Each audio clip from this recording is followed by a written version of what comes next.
Greetings, everyone. Welcome to Catalyst Energies. My name is Dee. Thank you for joining me. I am so grateful that you are here.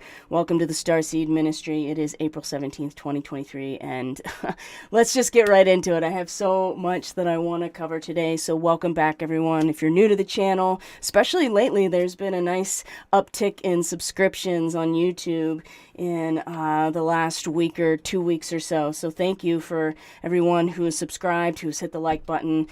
It's really encouraging to have some manner of growth here when all of it has been organic from the very beginning. So thank you. And for those of you who are with me and have been with me the whole time, also thank you very much. I appreciate you all so very much. And not even for my own benefit here or even the growth of this channel. This isn't about me or what I'm doing. This is about what I am presenting to you, what I'm sharing with you, and this is about all of us, right? This has nothing really to do with me or the success of my business, although that is nice and allows me to keep doing this and providing these readings, this content, these broadcasts, and certainly to be able to interface with all of you one-on-one. But this is about all of us. And so today's transmission and the broadcast is entitled The Necessity for Preparation, well, Spiritual Independence and Preparation. It feels really big right now.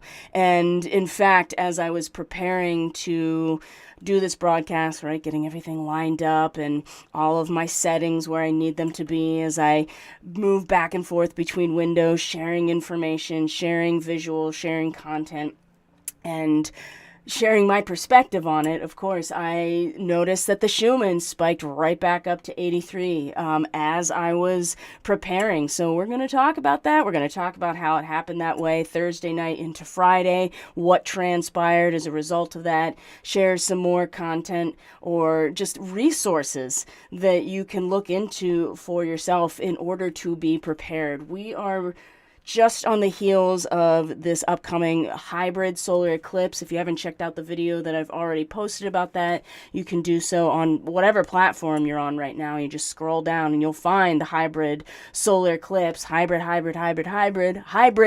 In some ways, I'm like, geez, I'm so sick and tired of this word. But at the same time, it's something that is obviously implanting itself into our awareness because we need to understand what that is. So this upcoming eclipse is a hybrid eclipse, and that has to do with the fact that depending on where you're located within the shadow of the eclipse, it's going to look different. So I already talked a lot about this already in that report. So if you haven't checked it out, you can do that and you'll get an idea of what to expect for the upcoming solar eclipse and certainly for the lunar eclipse that's going to be on the 5th of May. And if you do want to book your own personal forecast, you can do that through my website. Thank you to Lady Imam who pointed out that my website wasn't actually directly linked in the description box. So I took care of that and now it is directly linked. So you just have to click on it and it takes you there. No more copy and pasting. And I had no idea. So thank you for letting me know. I'm sure that that's going to make things a lot easier for people. But you can go to my website. You can find this either in the bookings tab or on the homepage, as well as my 30% off all my other services. That is also accessible on my homepage. And you just use the promo code Catalyst and 30% off everything till April 24th. Also, fresh pine needles. So there was a storm about 3 weeks ago. It sounded like a sonic blast. I've talked about it a few times. And I've harvested everything of the white pine needle that came down with the trees that came down as a result of that windstorm. So that's also something that you can order right from my website as well. And you can link to that. And I have different sizes and amounts that are available. And if you do want them fresh, I would order them now because they won't be fresh forever. But I am going to turn them into products like tincture, an oil infusion that you can use for all kinds of things, right? You can massage it into your body. You could infuse the oil in order to ingest the white pine needle. I just opened the bin today where I have all my finished product. Oh, gosh, it smells so good. And it has more vitamin C than your standard citrus fruit. And that's exactly what it smelled like after, basically burping the container. It's just so good. So if you're wanting it fresh and locally sourced and charged by me. You can order it right from my website, but it won't be fresh forever. So now is the time. So let's get all of that out of the way, because like I said, there's a lot to cover today. I want to go over where we've been, of course, and where we are potentially going. And it feels really big, I'm not going to lie. And man, I really had to pull myself down a little bit. I even built a little mini grid, crystal grid for myself today as I was coming into this broadcast, because I was just really fired up and feeling the bigness of everything. And also, in some ways, kind of a lack of, not a lack of power, but just the intensity of it. And so, in fact, the essence of the reading that I'm going to share with you today has a lot about the internalized power, and especially where Chiron is sitting right now. We'll get a little bit into the astrology. I'm probably not going to go too much into it today, just because Taurus people, your new moon forecast is going to be this week. I've already done the eclipse forecast that's on this channel, whatever channel you're on, my Catalyst Energies channel, regardless of your video platform, it's on there. And then monthly members, you'll be getting your weekly astrology as well, and we'll go into so much more detail about those specifics. But this space right now is more to just check in with how big this energy feels and give you some other data points that aren't astrologically related necessarily, or they're not foundational to astrology, but are still really important in order to be prepared and to be spiritually independent. So, and that's not to say spiritual independence means, oh, I can save myself, because that's not what that is. That is about not relying on and not even this, right? The input of other people about how to practice your spirituality, or certainly how your relationship with your creator, right? God, Great Spirit, Allah, whoever and however.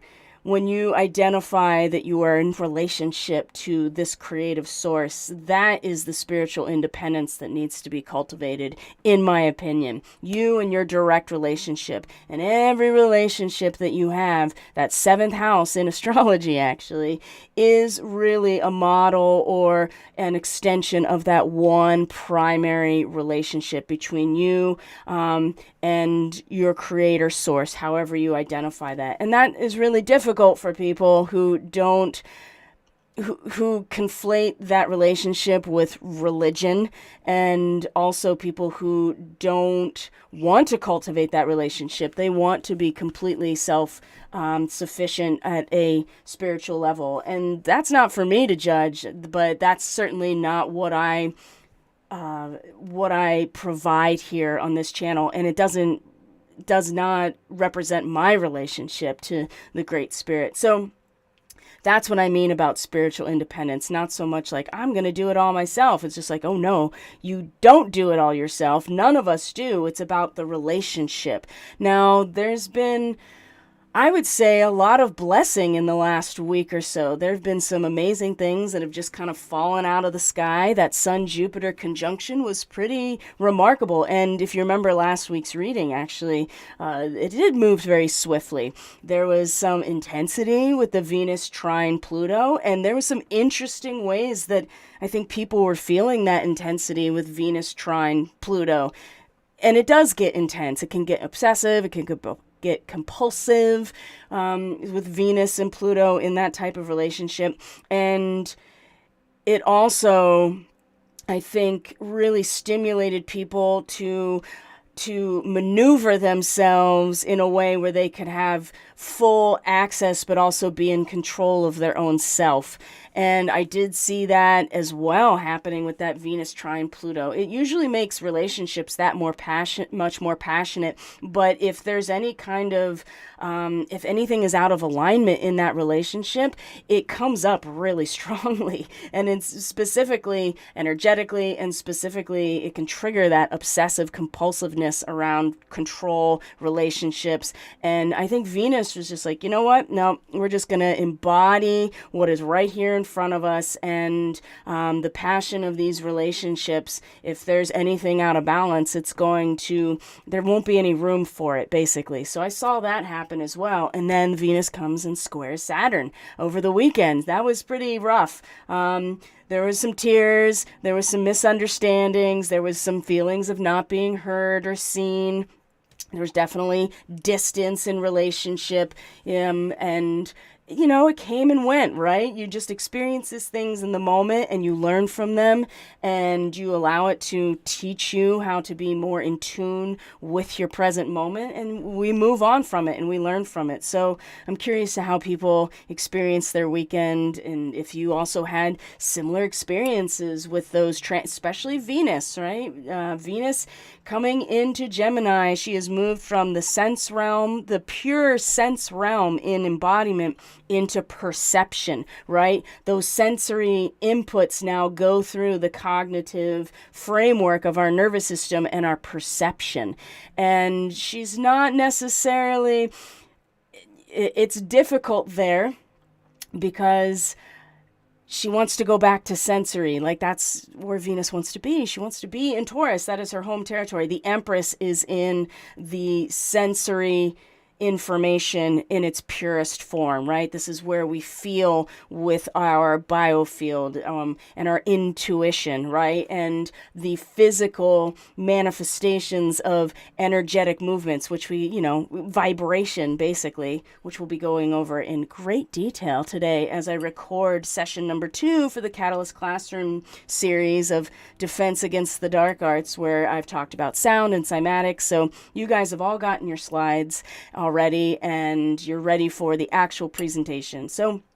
And that'll be, sound is a form of vibration. It travels in a wave function, just like magnetics and just like light. So they all do the same thing, which is transferring energy from one point to another through the wave propagation. So I digress a little bit, but the point is that we want to be, we're aware of those things, but how we perceive them and how we learn from them and what does that knowledge actually translate to is a different story entirely. And Venus is just now kind of just getting figured out in this way. She moves into Gemini and it's already starting to feel the upheaval, right? We're already starting to feel these, and be sensitive to the dichotomy or the bipolar nature of sensory and perception, and even perception in itself having a negative and positive spin on it, or a yin and the yang principle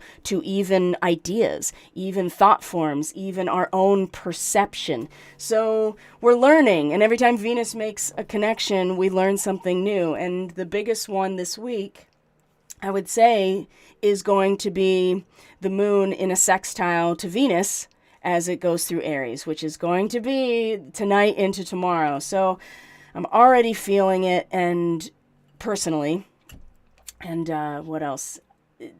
Just the connection with Neptune this morning. I said I wasn't going to get into astrology, and here we are.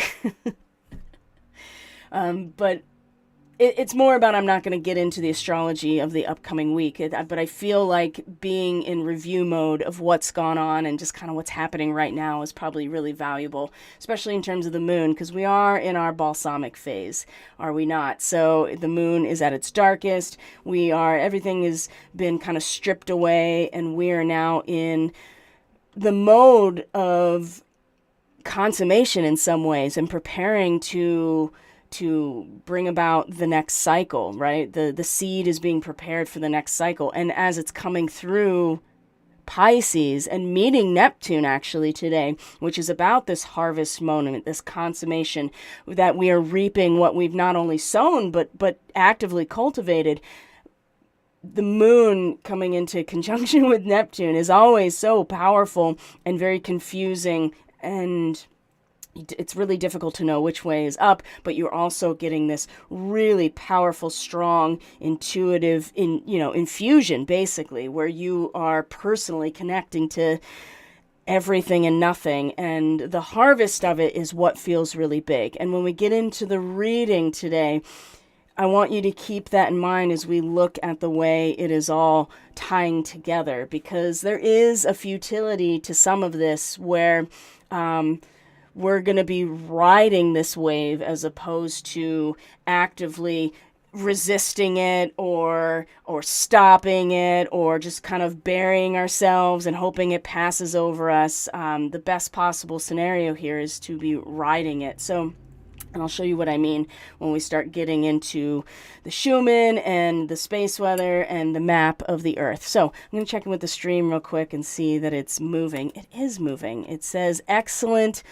connection. So I hope everyone's doing well and you've had a decent weekend. It's been busy around the property, getting ready, cleaning up, spring cleaning, getting the garden ready, all of that stuff. So, but I did it all, focused in on that so I could focus in here today. So let's start looking. Let's start looking at first I want to share this with you. So if I were you, this is just a suggestion here. This is the map of all of the chakras of the planet. So you may not be familiar with this, but just as we also have a chakra system, right, which are these nodal points of kinetic energy in our bodies that extend from the root, which is really, the very bottom of our torso all the way up to the crown. The planet has them as well, which, intuitively makes sense that anything that has a bioelectric field that is alive, which is us, which is the planet, which is animal life, plant life, you can even go so far as to say that the minerals have this connection as well. There's a chakra system to the planet, and there are gates. In this map, it says areas, but in other maps, they're considered gates. And you can see how they kind of move across the map in this transposed sine wave. So, but the thing that I want to bring up about this map in particular, and that I would encourage you to study it, pay attention to it, start tracking where the seismic activity is around the planet, for instance. I think that that's going to be really important. And specifically because the hybrid solar eclipse that's coming, the shadow of it is going pretty much right through gate 10. Now, I've seen it on different maps labeled as different gates. So that's something I'm going to have to keep looking into for myself and see what feels right. But this area where these two wave functions or these waves where they cross, this area right here, I mean, this is where in fact, it follows this serpent ley line almost exactly, that the shadow of the eclipse comes up from here, goes through area or gate 10, and then kind of spills out over Papua New Guinea, right? And then you have the third chakra of the planet, which is also in Australia. And still the shadow of the upcoming hybrid solar eclipse is going to cover this area. So you think about what the third chakra is. It's the solar plexus. This is the yellow color as it's actually shown to you on the map as well. But this is willpower and confidence and a sense of power, right? The solar plexus, this is where your diaphragm is. This is a huge muscle that stretches the lung tissue, changes the volume and of the lungs so that the pressure change forces you to bring oxygen into your lungs, to bring air into your lungs, right? This is the diaphragm. If you've ever been hit in the solar plexus, you know what that is. It knocks the wind out of you, because when your diaphragm is forced to not contract, right, because it gets hit and it has to relax, it pushes all the air out of you. So when I was a kid and taking martial arts, my very first class, my sensei came down the line. I'm like 7 years old, right? We were all little. He just comes down the line and he's just got his hand like this and he just jabs each of us really just so faintly right into the solar plexus, and watching a bunch of 7 and 8 year olds like just, realize how vulnerable they are in that area, but how much power is there is really important. I want you to really keep that in mind as we're talking about how these areas are also, number one, where the shadow of the eclipse is going to be is this area, this serpent ley line crossing with this, with the other serpent ley line, right? It's going to cross this area right here, and this eclipse is going to go through here. So you can just type in Earth Chakra Map, and it's going to give you, it's going to bring this up, and you can study it, you can pay attention to it. Now, why is this important? So let's look at the Schumann in particular, because we're starting to really see a pattern. And again, this is about the preparation and being, and the independence is specifically geared toward, in terms of how I'm presenting this material, geared towards not waiting for someone else to tell you what's happening, but to figure it out and to know, to have situational awareness, to know what's happening for yourself, because you feel it in your own biofield, in your somatoform. You're paying attention to the data points that, at the very least, that are being presented as just raw data. You are critically analyzing that information and not waiting for someone else to tell you, oh, this is what is happening. Because that's not going to be even here, right? That's why I'm just trying to give you data points and pieces of the puzzle so that you come to make the connections within your own self-awareness to what's going on, right? So let me bring up a window here. And so this is the Schumann. This is, it's getting really annoying, unfortunately, because now they have the ads there and they have the copyright there, and you actually can't click on these graphs anymore and just have them show up in a big, like in the window by itself. You have to look at the ads. It's sadness. Anyway, let me move this down here. So this is for today. Now, like I said, as I was preparing, this updated to show that the Schumann at roughly 7 a.m. Eastern time went back up to 82. Now, even yesterday, it spiked up to about 50, which is still a lot. It just doesn't look very big because the two, the two bookends of this, as I'm going to show you, are both up to 80, which has been really strong. In fact, I don't know about anybody else, but on Thursday night into Friday, when it first spiked up to 84, I was woken up in the middle of the night with a tone in my ear. So that happened one other time. And so that, I was just like, whoa, what is that? And then I realized what that was. Now, what happened right after this? And in fact, let me show you the picture of it from Thursday night into Friday. So you guys remember this, right? So the Schumann spikes up to like 80 and Thursday night into Friday morning. So what happened around that time? Well, what happened actually, here, let me make this smaller. So now we're on USGS, and I know they're not the most reliable, but it is what it is. Now, what happened right after that time? So what we're going to do is go to the largest magnitude first. Oh, they took it off. Let me find it. We're going to have to scroll back here for a number of days. Oh, they took it away because it's not the largest. Here, let's do this. There we go. So there were two things in particular that happened right before and right after that big spike in the Schumann resonance. Okay, so right after that happens, and I've already done the eclipse broadcast. I talk about the shadow going again right through this region. You can see here on the USGS, right through this region, the shadow of the eclipse. And then right after the Schumann spikes, we get this 7-pointer in Indonesia, right? Tuban, Indonesia. And it's deep, right? This says 594 kilometers. So it's a very deep earthquake, okay? And it probably was more because USGS loves to downgrade things. So it may have actually been stronger than that. And it was technically out in the ocean, right? And there was no tsunami. There was no, because it was really deep. So there was no tsunami. I'm not sure if there was a tsunami warning.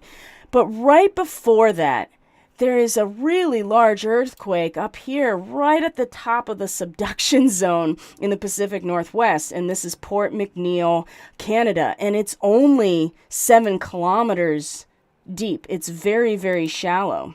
Let's see if we can look at exactly where it happened. Now, you see what I'm trying to show you here is that the Schumann spiked really high. Yeah, it was also out in the ocean.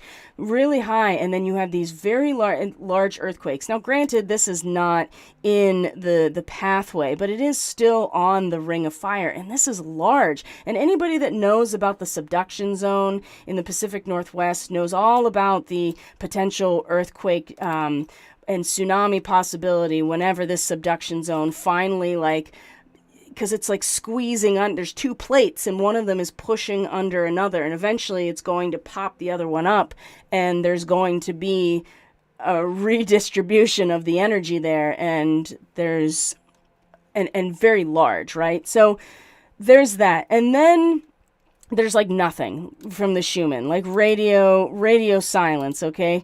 And as I showed you on, let me go back. As I showed you on this here, right? So here we go. So you see here that this is Monday, this is Sunday, this is Saturday. So even Friday into Saturday, it's just flat line, totally chill.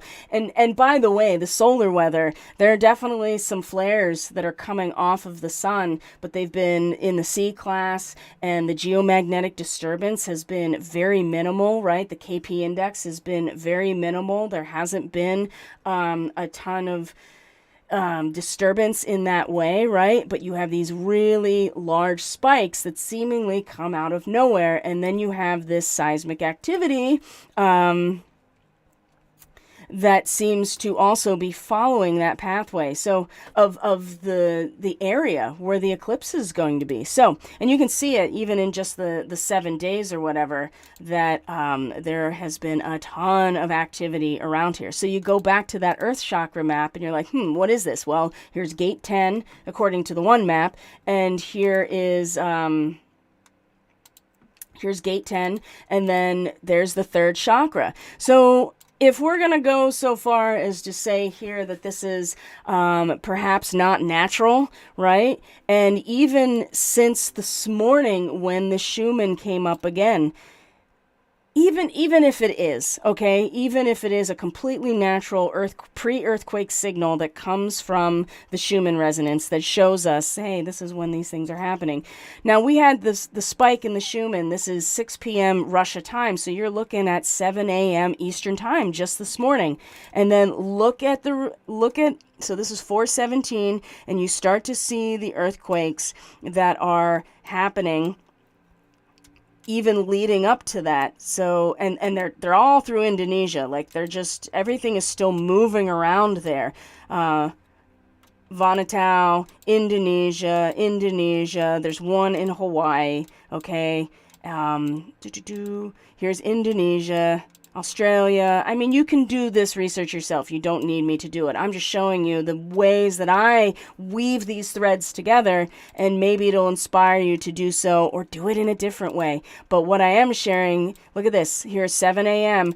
Eastern Standard Time, Kermadec Islands, right? Indonesia, Kermadec Islands, Indonesia, Kermadec Islands, Indonesia, Hawaii, Kermadec Islands. This is all since that that spike again in the Schumann, right? And again, it's all in this third chakra, right? The solar plexus chakra of the planet, as the shadow of the eclipse is due to pass through this area, and the degree of the eclipse is the last degree of Aries. I talked a lot about what that really means for us and how to make the most of it, and the fact that the sun and Pluto is squaring this eclipse. Whatever's coming, it's very big, and it's targeting this area, and this is the third chakra of the planet. And so where does our courage come from? Our confidence, our power, right? Our power, our dantian, right? If you're familiar with Chinese medicine, you're familiar with shiatsu, any type of martial arts whatsoever, your dantian right here, like the upper abdomen, your diaphragm. If you ever even practice martial arts, right? You have the noises that you make when you strike, right? I mean, just watch a Bruce Lee movie or any kung fu movie and you're going to know exactly what I'm talking about. That's because this is where your power comes from. Now, start asking yourself, imagine targeting this area by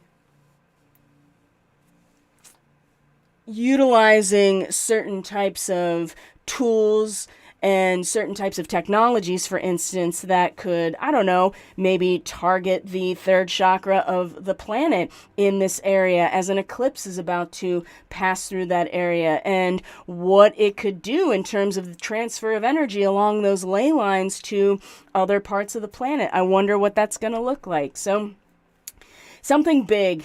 The fact that Pluto is squaring this eclipse and we're seeing all this activity, this is why I say the preparation and the independence in terms of being able to feel out what's going on for you. So this may not be affecting you directly because you don't live in Indonesia. And even right here, look at all of the earthquakes in California just this morning along this area as well. And even, California. So whatever it is that's going on, it's important that we're being prepared. And I'm not necessarily saying physically prepared, although some people that should definitely be the case. But I would also say spiritually prepared, right? Spiritually prepared, understanding how energetically you function, and so does everything else, so that you can be aware of what's happening.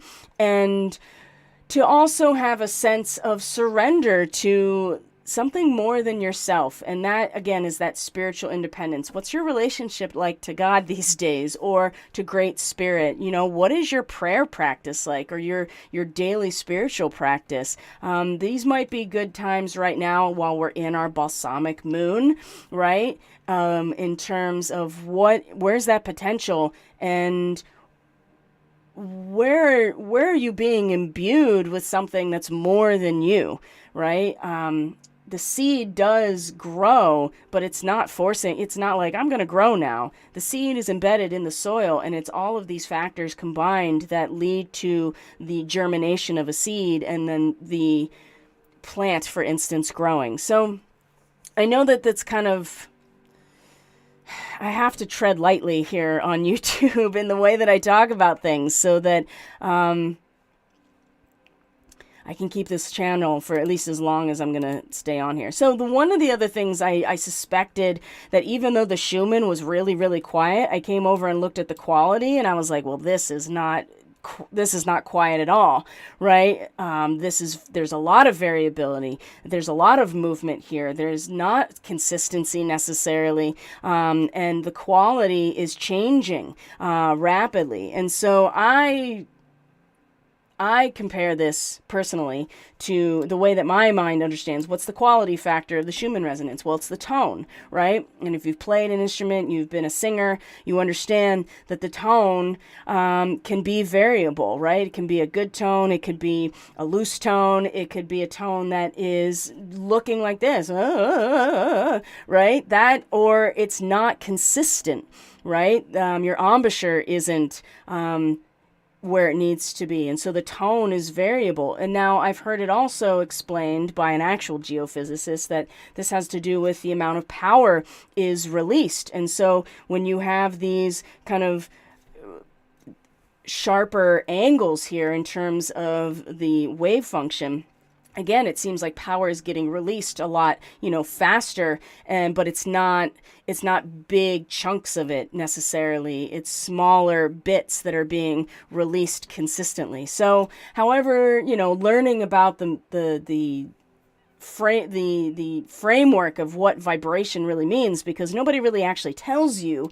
You have to go out there and find out, for especially spiritual information. I mean, you really have to go out there and figure out like what people are talking about, because it's very easy, again, to just take at face value what people are saying. And then the more you learn how this actually works in terms of just the mechanics of it, and then you listen to people and you're like, wait, you're not explaining that correctly. It's incredibly frustrating, I have to say. But it also learning so much by having critical analysis and, just even the modicum of scientific literacy and how to read technical information is very important. And I've spent a couple years teaching myself this. So I'm hoping that I can explain it properly and concisely so other people can understand it as well. So I'm going to go into the reading now. Something a little bit less technical and more intuitive, right? We're going to look at something more intuitive, something more symbolic, something more archetypal, something that we can tap into intuitively, because sometimes it does get a little much when it's all this technical information and you're just like, well, what does it mean? I need somebody to tell me what it means. And it's like, well, maybe what we all need is to figure out what it means for ourselves. So I'm going to show you last week's reading because there are some returning guests here. And also, too, you remember that third quarter moon? Where's that mountain goat, right? Where we had our third quarter moon crisis, a crisis of consciousness, an ideological crisis. Are we prepared to completely commit to this goal, right? What is out of balance here? And a lot of it is people still engaged in the chess game. I hate to say it, right? And in so many ways that we don't even realize. I think it's important that we have taken, while we're still in the balsamic moon, friends, to consider the ways that we may still be feeding this type of thing, right? People that are more still more interested in personality or their ego in terms of being right, or just trying to control information or flow of information, as opposed to how you are personally going to respond to the changes that are inevitably very soon on their way. I would love to be wrong. I hope I am wrong. Like, that's fine with me, because it feels really big and it feels like it's just sitting on top of us right now. So the big thing is this futility, this Seven of Swords here to pay attention to. And Pueo, right? Have you been listening to your spirit guides? Have you been finding out the language that your own, that your direct pipeline to Great Spirit or God is, right? Because sometimes it is something else talking to you that you think is your guidance, but is really just a transmission from someone else or something else. But it's the Seven of Swords I really want to bring into your awareness as we go into the reading. So I'm going to that's just what I wanted to share from last week. So let's look up today's reading, okay? And you see that our friend, the Seven of Swords, has come back in terms of our causal factor here, or our effect. That's what I should say. Our causal factor is strangely enough amazing. We have the Magician here. And we also have another seven in this reading, which is the Seven of Keys sitting on the top here. So let me check in with the stream here. Mama Wolf Memory says, I made it. I've had a rough 24 hours.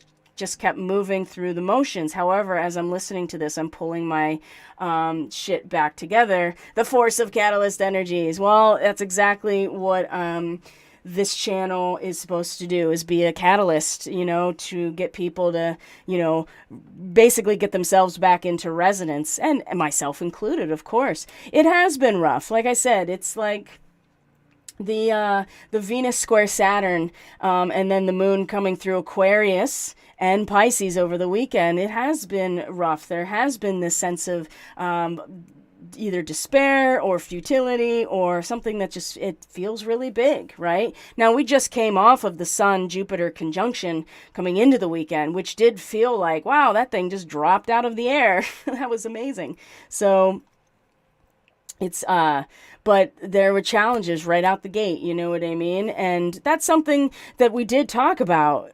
I do remember talking about this, and Mama Wolf Memories, you correct me if I'm wrong, but, didn't I say in the membership, the Starseed Fellowship, your guys' weekly forecast, did I not talk about the rose-colored glasses? You got to get them off as soon as you put them on so that you are able to see clearly the that third quarter moon ideological crisis, because being able to see that clearly gets us through this time period leading up to the eclipse to really be very clear about what we are, what is emerging in terms of our subjective experience, our own impulse to be, our potentials, our desires, because that's what the new moon was. The moon in Aries, right? The new moon in Aries, just as we were coming off the equinox. So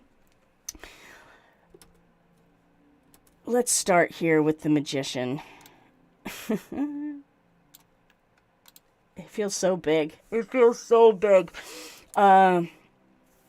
If that's why I have, like I said, I have my little mini grid right here. I got some lapis and some amethyst and labradorite sitting at the top here, because I'm like, yep, I just,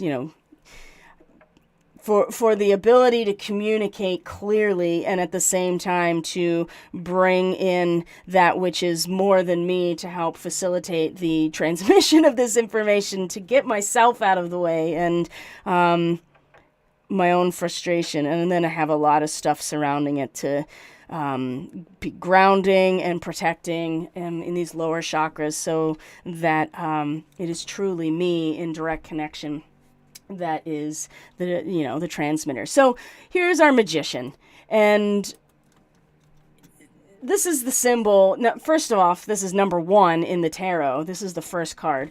The symbol for the true idea of creation. So creative skills, ideas, the master at manifestation.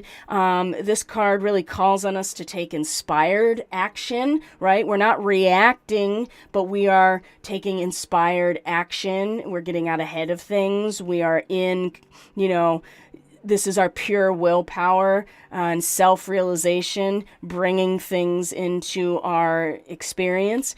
And our lives are everything that we make of it. So this is fairly powerful energy to be a causal factor here. This is really setting us up to have this strong will, this self-realization, and our power to manifest, right? And when I say manifestation, this is something in the Catalyst classroom that I'm going to go into way more detail in, but manifestation is really about vibration, having an impact on the shape of matter, okay? And that's all I'm going to say about that right now. It's not so much that you're calling something into existence that doesn't exist, although quantum mechanics says that when you observe something, all the potential of the superpositions collapse into that one thing. So that's about putting your focus. And this is what the Magician is about, is not only having the focus, but the capacity to actually take that inspired action, because we are in fact inspired and have a realization. This is also ruled by Mercury, which right now is in Taurus, and right after the eclipse is going to station retrograde. So what's interesting about this reading is that what came out next in the position that it came out, which is in a horizontal position, is the Prince of Wands. So again, there's a lot of air, mercurial energy, swords and air all through this horizontal axis here. Now the Prince is the air part of this symbol here, and the wands obviously are the creative potential and the fire and strong ethical action, right? And so you see this individual who is being pulled by a chariot of a lion in a chariot of fire, right? And he's got this massive headdress that has a wingspan, and he's got a bird on the bird head on top of the staff, and it's just covered with fire. So there's so much willfulness and action and like a hot storm of the mind, really, with this prince. And when we have the court cards, it really indicates actual people, either people in our lives or us, kind of anthropomorphized in some ways, whereas the Magician being number 1 and also being relative to Mercury, it's not really about us as, it is as us as Magician, but much more of the representation of this potential, right? The hermeticism that it represents, right? The hermetic energy, as above, so below, the capacity to be inspired and take action. So this is more of an archetypal thing, whereas the Prince of Wands is us taking the inspired action, right? Now, in its horizontal position, and with everything else surrounding it, says to me that there's endless courage and tenacity, okay, but this individual lacks patience, and I would say that in its horizontal position is giving us this patience right now, and that if things feel delayed, and I'm really taking this to heart right now because interestingly enough, like I have all this stellium in Sagittarius, but in my draconic chart, that entire stellium is the exact opposite in Gemini. And in fact, my natal sun is conjunct Aldebaran and Archangel Michael. And right now, as Venus is moving into position in Gemini, it's opposite my sun, but is pretty much is coming into conjunction with my draconic sun. Whew.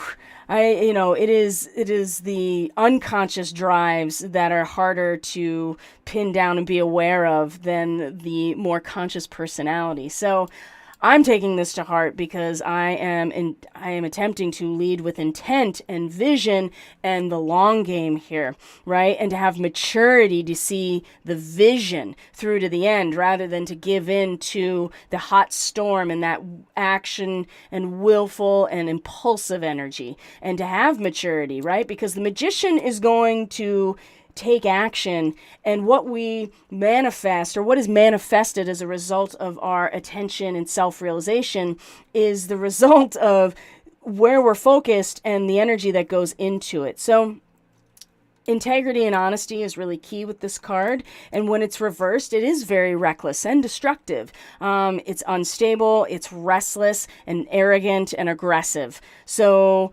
this horizontal position at the heart of things, to me, especially considering how much of this swords, mercurial, and in fact, it's very masculine, with the exception of the moon in Aquarius as the Seven of Swords. But even these two cards of the Akashic Tarot have two dudes pictured on it. But granted, they are in signs and elements that are distinctly feminine, water and earth. So energetically, we have the potential to be very balanced right now. And what is presenting is the masculine action, the expression, the exteriorization.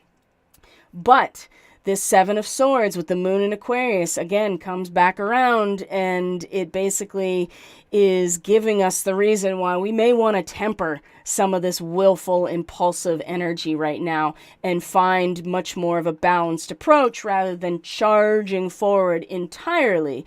Because there are things here that no matter what our brains attempt to do in order to kind of juggle or confuse ourselves intentionally, even the clever swords can't escape the hands of fate.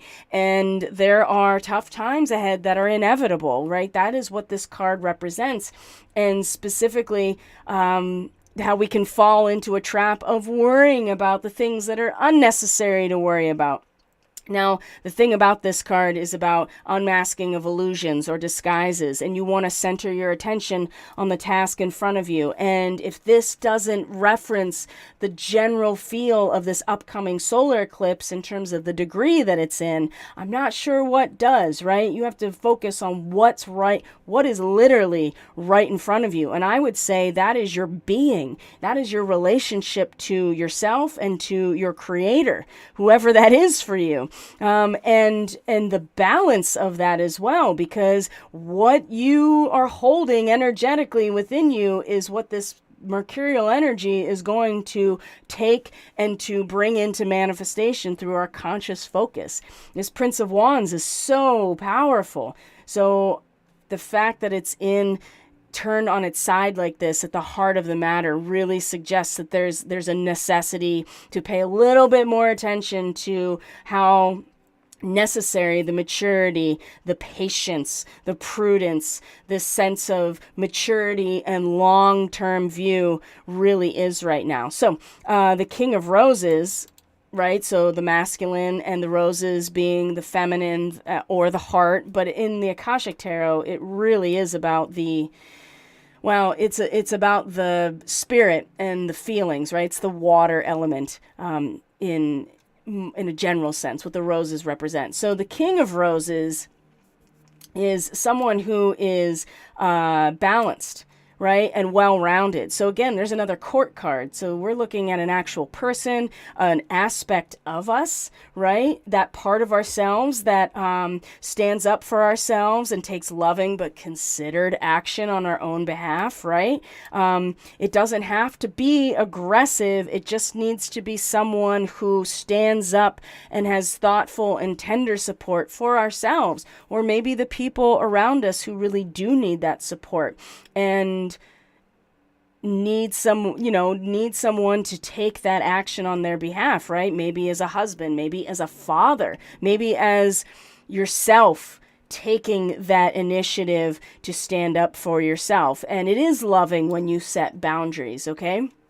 So this is very balanced and well-rounded in terms of the masculine presenting in a spiritual and feeling an intuitive sense, basically. So this individual has come off of their throne. They're in this garden. They're surrounded by these roses. And you can see that even this individual is looking and putting his focus on what's right in front of him, right? What is important right in front of him. And this is why I say the more, and again, like, I'm not suggesting that I have any insight necessarily into what is or isn't going to happen, because I don't. I can just feel what is happening in the moment, and my focus is getting my situational awareness, my sense of my own intuition, and being able to feel my own body and my own energy field so that I can make decisions in the moment. So but when you are relying on other people or what's going on out there still, right? Like at the global and macro level, it's not that it's not important, but this really is suggesting to me that we are meant to be very self-contained right now in terms of what we're doing with ourselves, our time, our energy, what we're focusing on. And that duck pond and its brood, right? That being the symbol of this upcoming eclipse is that, this is a real necessity to focus on. That potency must be substantiated into something. And there's this substantiation, I think, from the Seven of Keys. Now, the keys are the earth element, right? The nuts and bolts, the actual physical aspects of reality. And the Seven of Keys is the ascent, right? Up the mountain. Now, look, this person is by himself. So there's another masculine presentation of action, of outward exteriorization, right? He climbed the mountain, but the mountain and the keys are the elements of earth, the elements of that, and that's very feminine, right? This is Taurus, this is Virgo, this is Capricorn, and Mercury is what's in Taurus right now. Soon the sun is going to be in Taurus. So with great effort and determination, you can apply yourself to your goals, right? And this is something I think that we are clearly much more aware of. It is in our conscious awareness right now, that we can reach the top, that there are risks involved, but it doesn't come from luck. It comes from hard work and application, right? And something to keep in mind is this person is by themselves. They pulled themselves up to the top of the mountain based on their own energy, their own hard work. Yes, they had help along the way. There was training, there were tools, there's a rope, but at the end of it, this person took the initiative and the action to get up there, and they get to enjoy it by themselves. There's no one around except creation, really. And people will climb mountains, historically and traditionally to get closer to deities or to God. So I think that we have more, an awareness of this ascent and what this really means for us. And there's a lot of energetic balance here that we can really take advantage of, especially with this Prince of Wands. It's like, okay, just, let's find that midpoint or that balance so that we're not that we still have this sense of power and confidence and, that courage and tenacity, but we're not, reckless with it necessarily. Because again, the futility, the Seven of Swords, right? And this is not to be fear-mongering or blackpilling or any of that shit. It is really, I'm just reading the reading. And the futility comes from trying to mentally trick yourself into, or out of what is happening and what's right in front of you. And so when you center your intention on the task right in front of you, then all of the illusions and the juggling and the misdirection, all of that stuff, it doesn't matter. I mean, look at the swords surrounding the central sword, right? It's like all of the misdirection, all the misinformation, all of the obfuscation, right? The ways that we get so much good information, but the really important stuff is left out on purpose. No matter what, there's all these types of ways, disinfo and all the operations, and even the signaling that comes in, the actual signaling itself. There's no getting away from the central truth here. And that's where the futility comes from, I think, when we are thinking about and understanding and studying this particular card. And so there is intentional confusion. There's cheating in some ways with this card.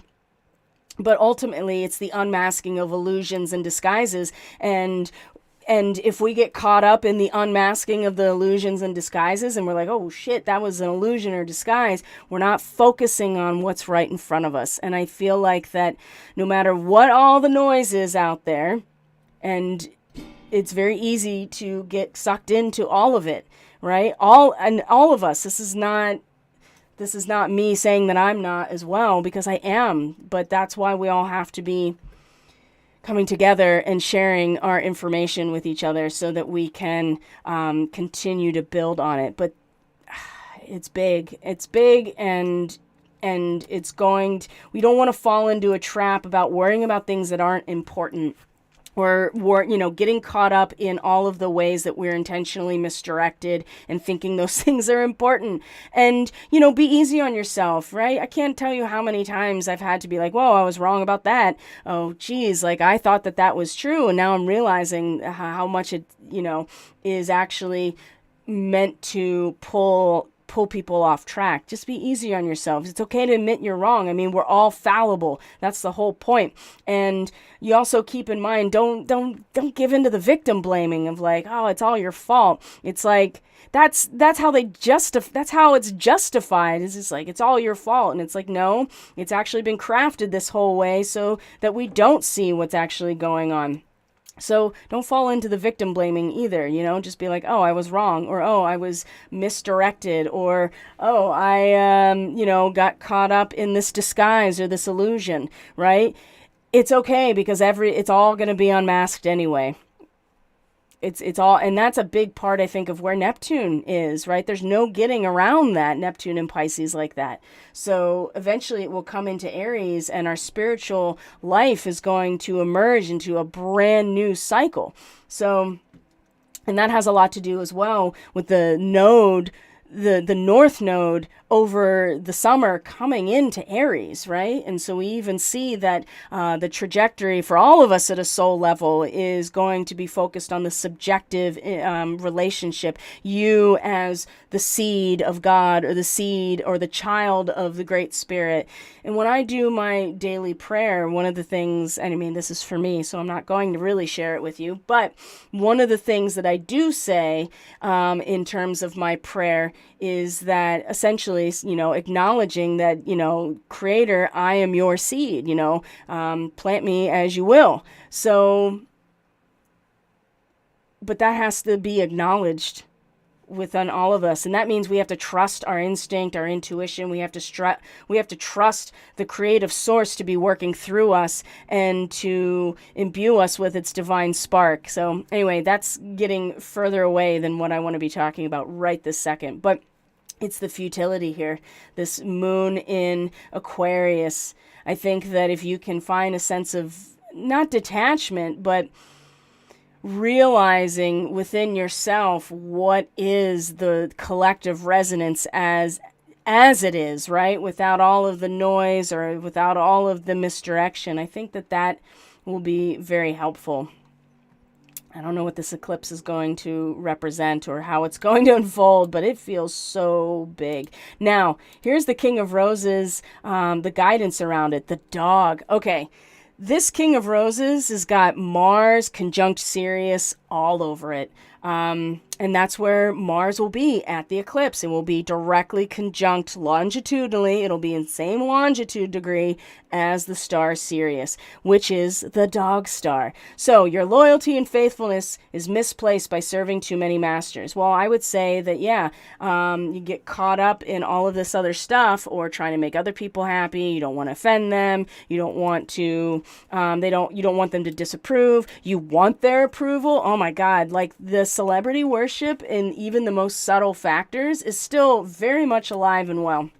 So, whom do you serve? When you compromise your integrity through misguided attempts to either placate other people out of fear or avoid upsetting them, or you just want them to acknowledge you and be like, and give you their attention so that you feel like that you're important, you deny your own inner authority and give away your power, right? So again, this King of Roses, this is a king.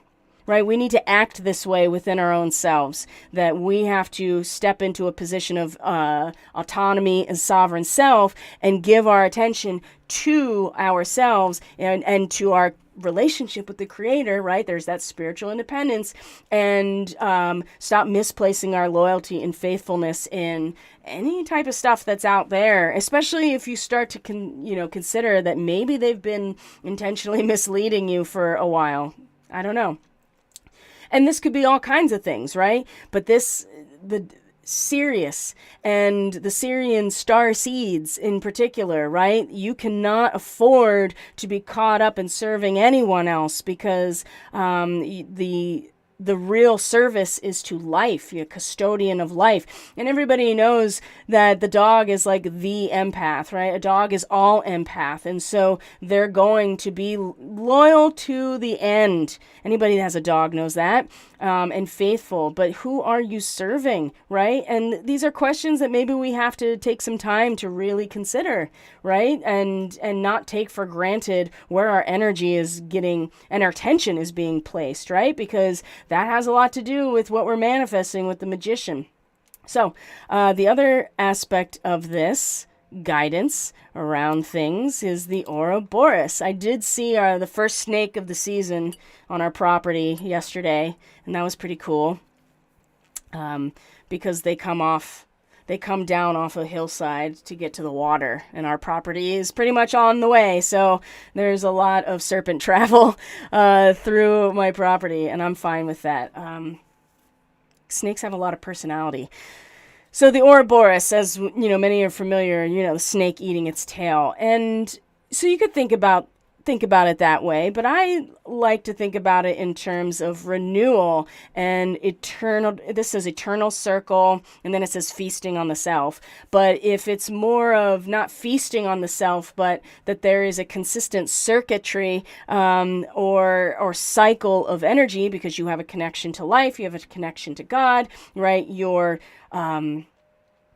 spiritual independence is self-contained. Again, this is where Chiron is right now, right? The inward withdrawal in order to maintain and generate the potency within yourself. Are you going to, what is that being directed out for, right? Are you doing that as a means to reinforce an old identity, or are you doing that as a means to avoid what's going on or to be kind of narcissistic about it? There's a lot of ways to read that, but this really suggests to me the cycle, the circuit within, right? And who are you serving? What is perpetual renewal for you? What focus of your attention is providing this eternal circle for you. And I think that that's something that is really worth asking if you aren't really sure. And if you are really sure, then you probably already feel like this King of Roses down at the root of who you are and where you're rooted, that you feel that relationship, that there is a balance between power and passion. And that's the Prince of Wands, right? In terms of a balance between that passion and the communication of it, or the movement of it. It's just got to be much more grounded and perpetual within the self.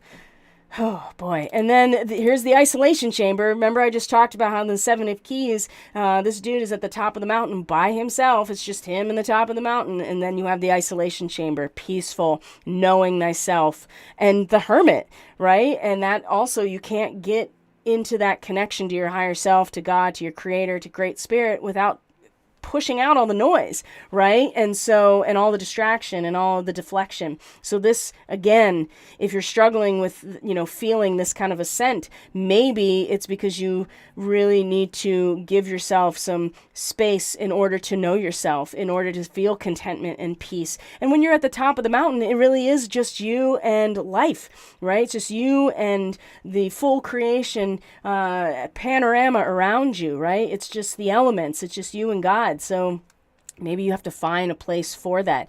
Now, this does suggest here with the penguin that the period of darkness that you've been experiencing is now passing. But that doesn't mean that there aren't going to be more periods of darkness. It's basically letting us all know that we are coming out of periods of hardship, that we still have taught us valuable lessons and have formed the person we are today, and allowing ourselves to have faith in the unfoldment of life and a greater awareness of life is going to help us deal with anything that comes our way, because we're still going to be faced with new challenges. But this suggests that we're actually ready for them, which I really feel like is the case, and especially where this energetic axis is right now.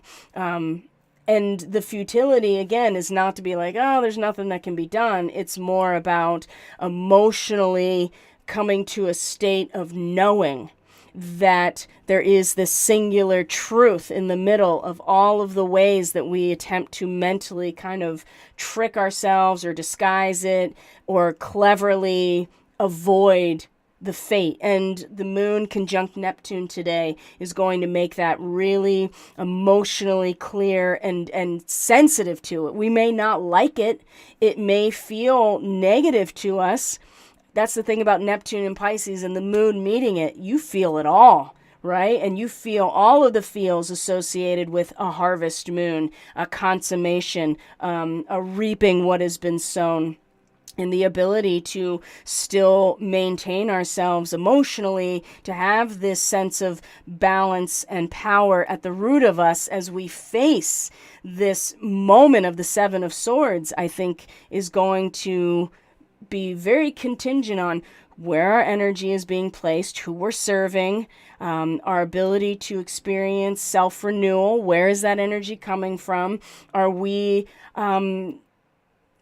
acknowledging how far we've come so far and being really present with that moment, because that's going to give us a sense that we can do it again, right? When we have to come into this next stage, which is really so very close. This eclipse window is going to be really powerful, and it's going to set a tone that, just like all eclipses, is going to stretch out for the next 6 months. But we really need to I would say it's important that we acknowledge to ourselves how far we've come, and that we've done it in terms of our relationship to ourselves and our relationship to our creator, to God, whoever, and that it's always that relationship at the end of the day. It's just us and the Great Spirit when it comes down to it. And so I think it's going to be okay, though. All right. So I've already gone over the astrology. I probably effectively scared a bunch of people away. And it's really the moon coming into Aries. The eclipse itself is going to be late Wednesday night into very early Thursday morning here on the East Coast. So on the West Coast, it's still going to be Wednesday night when this eclipse is exact. So I encourage you to check out the video about the eclipse to get an idea of what to expect, the energy associated with it, the symbols that are representing the degree of the eclipse, and how that's going to affect things moving through the next 6 months, and or at least the potentials, right, that are going to be available to us over the next 6 months. And of course, if you want to know how your personal chart and what areas of life this eclipse is going to represent, you certainly can book the eclipse reading through my website, now actually linked from the description box below. I'm sure that's very helpful. And I appreciate people letting me know when things are off. I'm going to show you that Earth Chakra map one more time. Again, you just can type in Earth Chakra map in a Google search engine, and you'll get, and then do an images search, and you'll get all kinds of information, and you'll see many versions of this, right? But we're no different in terms of the telluric energy, the ley lines, the ways that the solar energy interacts with the energy of these ley lines. And the earth has chakras, we have chakras, and it's all the same body part that's being targeted. It doesn't matter if it's us or the planet, it's all the same body part being targeted. And I think the more that we can keep that in mind when we are engaging information. Do they talk about the actual body part that's being targeted by things like HARP and stuff like that? If it's not talking about it, then it's really not giving you the full information, right? Because you have to understand how not only is the planet electrical and magnetic, but so are we. And those who would want to initiate a great reset and control it, they know that too. They've known for a very long time that that's the case. So it's important to start if you haven't already, start familiarizing yourself with the way that these systems are in us and in the planet, and how to feel that system, how to be aware of it, how to be aware of it in relation to your immediate environment, because it's going to have a really big impact on how we are able to move through the next few months and certainly the next few years. So I think that's all I can say about this right now. So Catalyst Classroom people, after I take a break, I'm going to record Session 2, which is about cymatics and the actual mechanics of vibration, and sound. And I would say sound healing, but I'm not really going to talk too much about sound healing other than the ways that it actually mechanically works as modalities, right? The singing bowls, the tuning forks, I'm going to explain the mechanics of them and how they work, but I'm really going to be talking much more about cymatics, which is the making sound visible in geometric frameworks, but it's really just a way to start broaching the subject about vibration as a whole and how vibration functions and how that relates to us as vibrationally based beings, because we are electrochemical beings as well. And light, magnetism, and when you have electricity, you have magnetism. So light, like photonic light, right? Like photons travel in a wave, magnetism travels in a wave function, and sound travels in a wave function. So understanding all of these things gives you a better understanding of how you function in this world that is, as Tesla said, right, if you want to understand the secrets of the universe, you have to think about it in terms of frequency, energy, and vibration. And I do feel like that is still completely accurate. So thanks for bearing with me, guys. I was pretty fired up today and a little disorganized in some ways, just because of the nature of the weekend, the nature of this morning, really, just that second blast of the Schumann. I was just like, whoa. And all of the pieces of the puzzle. And Yeah, I'm definitely going along with it, just like you guys. So we're all trying to do our best together. So before I say anything just silly, I'm gonna sign off here. For the day. So if you have any questions, my email is in the description box below. Of course, you can now link to my website if you're interested in any readings. If you want to purchase any products like the fresh pine needle, that's all available through my website. And Taurus people, you will be getting your new moon forecast this week as well. So thank you so much for being here. I truly appreciate each and every one of you so very much. I'll be back with more later. So take care of yourself, take care of each other the best you can. May you be blessed by your creator. I'll see you guys later. Bye.